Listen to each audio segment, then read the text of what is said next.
I started when I was 21 years old. Paper and pen lang kami nung mag-in kami, nung nasa Buendia pa kami. May baha, pag umuulan syempre. Tapos ang liit lang ng space namin. Wala pa siyang bubong, under the tree lang kami nagkaklase. Ang init, tapos pag may mga train na dumadaan sa Buendia, stuck kami kasi hindi kayo magkakarinig.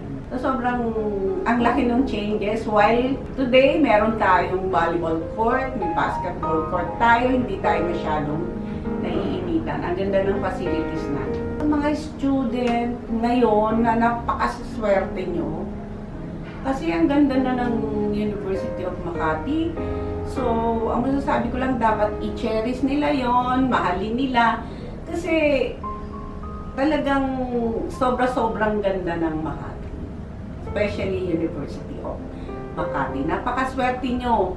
Kasi lahat andyan na. Sa 40 years ko rito sa UMAC, yung mga dating kong estudyante ko, teacher ko na sila ngayon. Yung iba, co-worker ko na. Like Professor Corazon Ejercito Benosa, the Dean of HSU.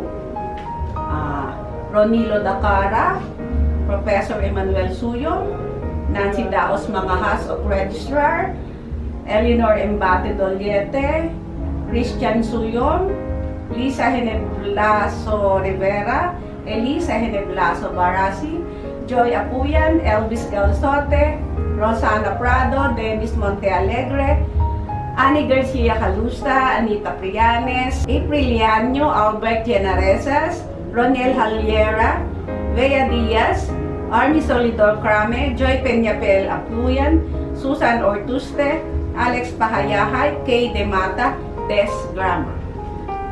Sorry sa mga nakalimutan ko. Ito yung first job ko at wala akong pinasukang iba. Even part-time wala. Dito lang. I love you, Mama.